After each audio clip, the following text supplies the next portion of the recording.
Hello అందరికీ, welcome back to మా ఇంద్రధనస్సు. గుడ్ మార్నింగ్ అండి. ఈరోజైతే సండే వ్లాగ్ అయితే షూట్ చేస్తున్నాను.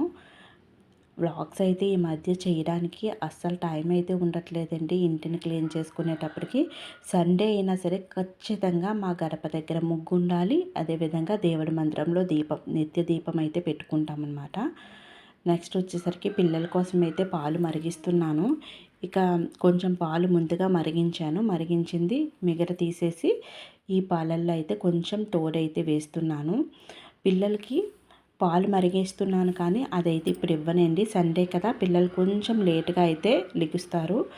అందువల్ల ఇక వాళ్ళు లెగలేదు. ఆ పాలను మరిగించి పక్కనైతే పెట్టేస్తాను. ఈ పాలల్లో కొంచెం తోడు వేసి పక్కన పెడితే మనకి మధ్యాహ్నంకి పెరుగు చక్కగా రెడీ అయిపోతుంది. ఇక్కడ చూస్తున్నారు కదా, బట్టలు అయితే వాష్ చేశాను అనమాట. సండే అయితే తప్పకుండా వాషింగ్ అన్నది ఉంటుందండి. ఎందుకంటే పిల్లల స్కూల్ యూనిఫామ్స్ కావచ్చు, షూస్ కావచ్చు, అదేవిధంగా అన్నీ కూడా ఈరోజు అయితే ఖచ్చితంగా పని అనేది ఎక్కువగా ఉంటుంది. బట్టలన్నీ వాష్ చేసుకున్నాను. వీటికి కంఫర్ట్ గంజి రెండు కూడా పెట్టుకుంటానమాట. తర్వాత వచ్చేసరికి సండే అంటే మా ఇంట్లో స్పెషల్ అండి. ఏంటంటే తప్పకుండా పిల్లలకి పాలు కాకుండా ఏమైనా తాగడానికైతే ఇస్తూ ఉంటాను. ఇదైతే కరక్కాయ అనమాట. కరక్కాయని మెత్తగా పిక్క తీసేసి దంచుతున్నాను. అప్పుడప్పుడు మనం ఇటువంటివి ఇస్తేనే పిల్లలకి కొంచెం ఇమ్యూనిటీ పవర్ అనేది పెరుగుతుంది. చూస్తున్నారు కదా, ఉసిరికాయ కరక్కాయ వేసి దంచుతున్నాను. ఇది కావాలి అంటే మిక్సీలో కూడా వేసుకోవచ్చండి. ఇక రోల్లోనే నేను ఎప్పుడు కూడా ఇలాగే మిరియాలు కానీ ఇటువంటివన్నీ కూడా ఇంట్లోనే చేస్తూ ఉంటానన్నమాట. ఇలా కొంచెం దంచిన తర్వాత మనం హాట్ వాటర్ ఎన్ని గ్లాసెస్ కావాలో అన్ని గ్లాసెస్ వాటర్ వేసుకొని పెట్టుకోవాలి. తర్వాత ఈ మిశ్రమాన్ని దాంట్లో వేసి బాగా మరిగించాలి. ఇలా మరిగిన తర్వాత మనం దీన్ని పక్కన పెట్టేసుకోవాలి. స్టవ్ ఆఫ్ చేసుకోవాలి. ఇది కొంచెం అంటే నాకు మా వారికి ముందుగా వేసుకుంటున్నానండి. ఎందుకంటే పిల్లలు ఇంకా లేవలేదు. పిల్లలు లేచేటప్పటికి ఇది చల్లారుతుంది. వాళ్ళు కూడా చల్లగానే తాగుతారనమాట. ఇక బ్రేక్ఫాస్ట్కి వచ్చేసరికి ఇడ్లీ అయితే చేస్తున్నానండి. డైలీ కూడా కోకోనట్ చట్నీ అది చేస్తున్నాను కదా అనేసి ఈరోజైతే బొంబాయి చట్నీ చేస్తున్నాను. అదేవిధంగా ఇంట్లో అల్లం పచ్చడి ఉంది. బొంబాయి చట్నీ అల్లం పచ్చడితో అయితే ఇడ్లీ అయితే బ్రేక్ఫాస్ట్ అయితే వాళ్ళకి పెట్టేశానండి. అందరికి పెట్టేసాం. నలుగురిమి తినేసిన తర్వాత ఇక ఇంటి పని అయితే స్టార్ట్ చేశాను. ఈరోజు లంచ్ అన్నది ప్రిపేర్ చేయను కదండి. లంచ్ బాక్సెస్ అవి లేవు కదా, టైం అయితే చాలా సేవ్ అవుతుంది. ఈరోజు అయితే చూస్తున్నారు కదా, అన్ని కబోర్డ్స్ అన్నీ కూడా డస్టింగ్ అయితే చేసుకున్నాను. నేను స్ప్రేస్ అవి ఏవి చేయనండి. ఎక్కువగా ఫ్రిడ్జ్ కానీ అలా కొన్ని పార్ట్స్లో అయితే కొంచెం షాంపూ వాటర్తోనైతే స్ప్రే చేస్తాను. లేదు టీవీ అది మనం తుడవాలి అన్నప్పుడు మాత్రం కొలీన్ అయితే యూస్ చేస్తాను. ఇలా డస్టింగ్ చేసేటప్పుడు డైలీ కూడా ఎక్కువగా డస్టింగ్ చేస్తూ ఉంటానండి. రోడ్లు మా పక్కనే ఉంటాయన్నమాట. 2 రోడ్స్ ఉంటాయి. డస్ట్ అన్నది ఎక్కువగా వస్తుంది. అందువల్ల ఇదంతా కూడా క్లీన్ అనేది చేసుకుంటూ ఉంటాను. చూస్తున్నారు కదా, టీపాయ్ అంతా కూడా ఇలా తుడుచుకుంటే మనకి నీట్గా వచ్చేస్తుంది.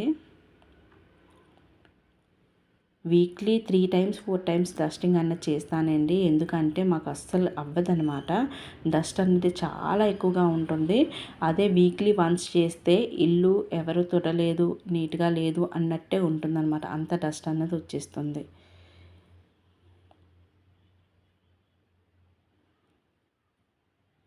నెక్స్ట్ డస్టింగ్ అయిందండి. ఇక నెక్స్ట్ వచ్చేసరికి పిల్లలకి స్నాక్స్ అయితే ఏమీ లేవు.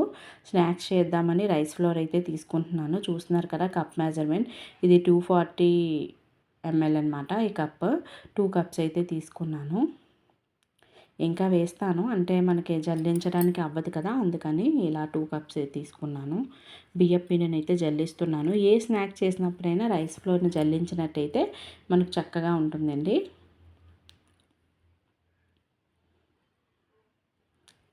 చూసారు కదా, 4 కప్స్ అంటే మనకి నియర్లీ 240 అనమాట. అంటే పావు కేజీకి దగ్గరలో తీసుకున్నానండి. అలాగే 1 కప్ వచ్చేసరికి శనగపిండి తీసుకున్నాను. అంటే పావు కేజీ శనగపిండి వరకు తీసుకున్నాను అనమాట కేజీ బియ్యపిండికి. ఇదంతా కూడా మిక్స్ చేసుకొని ఇప్పుడు దీంట్లోనైతే నేను పక్కన పెట్టేశాను. తర్వాత ఇక్కడ వేరే బౌల్ తీసుకొని దాంట్లోని ఒక 2 కప్స్ వాటర్ వేసి మరిగిస్తున్నానన్నమాట. కొంచెం ఆయిల్ వేసాను, కొంచెం సాల్ట్ కూడా వేసేసుకున్నాను అనమాట. ఇవన్నీ వేసి చక్కగా మరిగించాను. మరిగించిన తర్వాత ఈ పిండి ఏదైతే ఉందో ఈ పిండిని ఇందులో వేసేసుకోవాలి. బాగా మరిగిన తర్వాత వేసుకుంటే ఇది మనకి కొంచెం మూత పెట్టేయాలండి. ఇలా కొంచెం కలిపేసిన తర్వాత, ఎందుకంటే కొంచెం అది ఉడుకుతుందన్నమాట. ఇలా కలిపేసి మూత పెట్టిన తర్వాత ఇది చూస్తున్నారు కదా, వేడిగా ఉంది కొంచెం, అందుకే నేను కొంచెం కష్టంగా ఉంది. ఇది కొంచెం చల్లారిన తర్వాత ఇలా మనం అంతా కూడా చపాతీ పిండి ఎలా మనం చేస్తామో అదేవిధంగా దీన్ని చక్కగా కలుపుకోవాలి. ఇలా కలిపేసి పక్కన పెట్టుకోవాలి, ఏదైనా క్లాత్ పరిచి.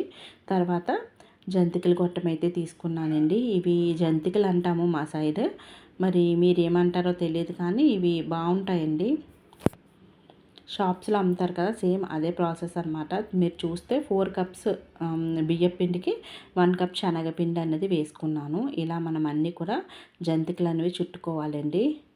మనకు కావాలి అంటే ఎంత పెద్దవైనా చుట్టుకోవచ్చు. నేనైతే సింగిల్గా చేసేసుకుంటాను.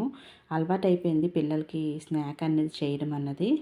ఒక పక్క ఆయిల్ పెట్టేశానండి. ఆయిల్ మరిగేలోపు ఇవన్నీ కూడా చేసుకొని పెట్టుకుంటూ ఉంటాను.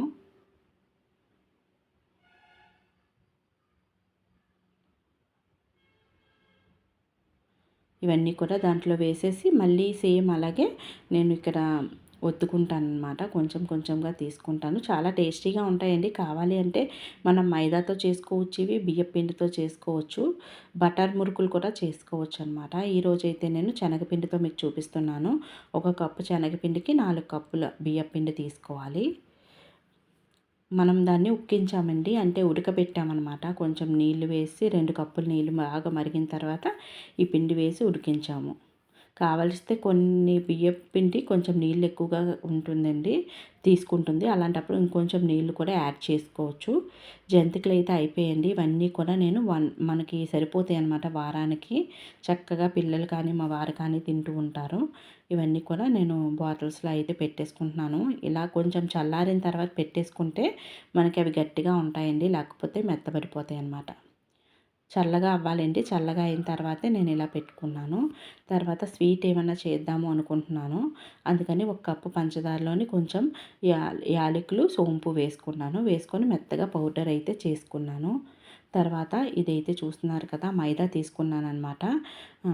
1½ కప్ మైదా తీసుకున్నాను. ఒక ½ కప్ వరకు బొంబాయి రవ్వ తీసుకున్నాను. అదేవిధంగా ఒక ½ కప్ వరకు పంచదార పొడి, కొంచెం సాల్ట్ అయితే వేసాను. తర్వాత దీంట్లోనే కొంచెం సోడా అయితే వేసుకున్నానండి, బేకింగ్ సోడా వేసి కొంచెం నూనె వేయాలి. నూనె ఎంత వేయాలి అంటే ఒక 2 టేబుల్ స్పూన్స్ వరకు వేయాలి. మనం ఇలా కలుపుకుంటే ఉండ కట్టాలన్నమాట. అదే నూనె అంతా కలిపితే సమోసా అది చేస్తాం కదండి, అలాగే అలా మోయం చూసుకొని చక్కగా పిండిని కొంచెం కొంచెం నీళ్ళు వేస్తూ తడుపుకోవాలి. నేనైతే ఇందులో ఇంకొక అరకప్పు గోధుమ పిండి అయితే వేసానండి. క్లిప్పింగ్ అయితే మిస్ అయింది. ఇది మూత పెట్టి ఒక 10 మినిట్స్ టు 15 మినిట్స్ ఉంచాలి. ఉంచిన తర్వాత నేనైతే ఈలోగా బయట పనులు చేసుకున్నాను. తర్వాత ఇంట్లోకి వచ్చి ఇక ఆయిల్ అయితే వేడి చేస్తున్నాను. ఆయిల్ వేడయ్యేలోపు మనం ఇవన్నీ చేసుకోవచ్చండి. వీటిని బీహారీ స్టేకు అంటారు. బిస్కెట్స్ టైప్లో ఉంటాయన్నమాట. అవి చాలా బాగుంటాయి. ఛత్ పూజకి అవి చేస్తూ ఉంటారు వాళ్ళు. ఇది గోధుమ పిండితో చేసుకోవచ్చండి, కొంచెం మెత్తగా ఉంటుంది. అదే మనం బొంబాయి రవ్వ వేస్ట్ చేస్తే కొంచెం బాగుంటాయి అన్నమాట. బొంబాయి రవ్వ, మైదా వేస్ట్ చేశాను నేను. ఇవి ఇలా చిన్న చిన్న బాల్స్, కావాలంటే పెద్దవి కూడా చేసుకోవచ్చండి, కానీ పిల్లలు అయితే చిన్నవి ఇష్టపడతారు కదా. ఇలా మనం డిజైన్స్ వేసుకోవాలి. ఇలా నొక్కాలి, పాలకోవా నొక్కినట్టు. ఇలా నేను రౌండ్గా కొన్ని చేసుకున్నానండి. కొన్ని అయితే లీఫ్ షేప్లో చేద్దాము అనుకుంటున్నాను. ఇలా మనం ఫ్లవర్ షేప్ చేసుకోవచ్చు, లీఫ్ షేప్ చేసుకోవచ్చు. కావాలి అంటే మీ దగ్గర క్లే మౌల్స్ ఉంటాయి కదండి, క్లే మౌల్స్తోని, బిస్కెట్ మౌల్స్తో కూడా మనం చక్కని షేప్స్ అన్ని ఇస్తే పిల్లలు చాలా ఇష్టంగా తింటారండి. బయట బిస్కెట్స్ కన్నా ఇవి చాలా హెల్దీ అని చెప్పుకోవచ్చు, ఆయిల్ విషయంలో కానీ. అదేవిధంగా మనం అంతా కూడా మైదా వేయలేదండి, కొంచెం మైదా వేసాము. రిమైనింగ్ అంతా కూడా గోధుమ పిండి, బొంబాయి రవ్వ వేసుకున్నాము. ఇలా చక్కగా మనం మౌల్స్తోని షేప్స్ అనేవి ఇచ్చుకోవచ్చండి.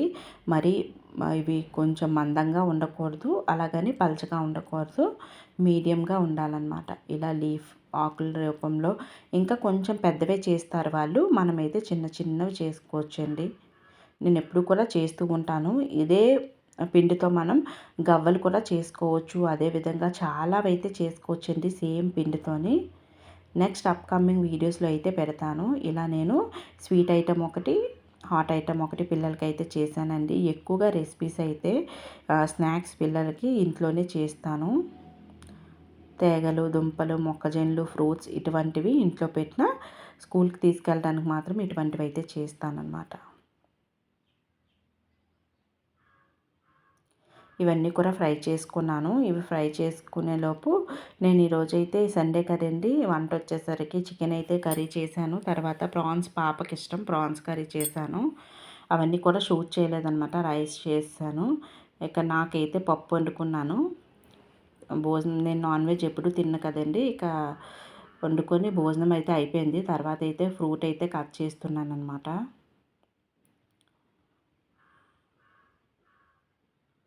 హడావిడి అనేది చాలా ఎక్కువగా ఉంటుందండి ఈ సండే అన్నది. ఇక షూట్ అయితే కొంచెం కొంచెంగానే చేశాను. కొన్ని మిస్ అయిపోయి క్లిప్పింగ్స్ అయితే. ఒక హాఫ్ ఫ్రిడ్జ్‌లో పెట్టేసాను. హాఫ్ అయితే కట్ చేసేసాననమాట. కట్ చేసేసి పిల్లలకి, మా వారు, నేను కూడా తీసుకున్నాము. ఇక మా అత్తయ్య వస్తే మా అత్తయ్యకి కూడా కొన్ని ఇచ్చాను. తర్వాత సండే కదండీ, నాన్ వెజ్ తింటారని చెప్పేసి నేనైతే నాన్ వెజ్ తినకపోయినా నాకైతే మిఠాయి కిళ్ళి పాన్ అంటే ఇష్టం. ఇక చూస్తున్నారు కదా, సున్నం అది పెట్టుకొని, ఇది మా మదర్ నుంచి నాకు అలవాటయింది. మా మదర్ ఎప్పుడు ఇంట్లోనే పాన్ అయితే చేస్తారనమాట. చూస్తున్నారు కదా, ఇలా కొంచెం కొంచెం అన్నీ కూడా వేసుకున్నాను. సున్నము, కాజు, వక్క, అదేవిధంగా సోంపు, కొబ్బరి పొడి, రోజ్ మిఠాయి, ఆరెంజ్ మిఠాయి అన్నీ కూడా ఒక్కొక్కటిగా వేసుకోవాలి. పెప్పర్మెంట్ కూడా వేసుకుంటే, టూటీ ఫ్రూటీస్ ఇవన్నీ వేసుకొని కొంచెం హనీ అయితే వేస్తాను. అప్పుడప్పుడు కొంచెం ఖర్జూరం వేసి కూడా చేస్తూ ఉంటానన్నమాట. ఫ్లేవర్స్ మారుస్తూ ఉంటాను. చాలా బాగుంటాయి. మా పెద్ద పాప అయితే తిందనమాట. మా చిన్న పాపకి, నాకు, మా వారికి అయితే చేశాను. ఇక నాకైతే పాన్ అంతలాగా పెద్దాకైతే మనం చుట్టొచ్చు, కానీ చిన్నాకు పైన అయితే చేయలేమండి. నేనైతే కొంచెం నార్మల్గా ఫోల్డ్ చేసి అయితే ఇచ్చేసాను. ఇక కొంచెం కొంచెం హనీ కూడా వేసాను, స్వీట్గా ఉంటుంది కదా. స్టఫింగ్ కూడా ఎక్కువ ఉంటుంది, ఎందుకంటే ఇంట్లో కదండి, అన్నీ కూడా హెల్దీ అన్నమాట ఇవి. ఇవన్నీ వేసి చక్కగా పాన్ అయితే తిన్నామన్నమాట. నెక్స్ట్ నేను చేసిన స్వీట్ ఐటమ్స్ ఉంది కదండి, హాట్ అయితే ఎత్తి పెట్టాను. ఇక స్వీట్ కూడా చక్కగా బిస్కెట్స్ చూసారా ఎంత క్రిస్పీగా వచ్చాయో. ఇవి పిల్లలకి తప్పకుండా ట్రై చేయండి, నచ్చుతాయి. ఇవన్నీ కూడా నేను అన్నీ కూడా సర్ది పెట్టేశాను. ఇక భోజనం చేసిన గిన్నెలు తోమాలి, చాలా ఉన్నాయండి. నైట్ ఈవినింగ్ స్నాక్స్ చేసుకోవాలి, ఇవన్నీ ఉన్నాయి. అవన్నీ అయితే షేర్ చేయలేదండి. ఈ వ్లాగ్ అయితే ఇంతటితోనే స్టాప్ చేస్తున్నాను. మరొక చక్కటి వీడియోతో మళ్ళీ కలుద్దాం. నచ్చినట్టయితే ప్లీజ్ షేర్ చేసి లైక్ ఇవ్వండి. Thanks for watching.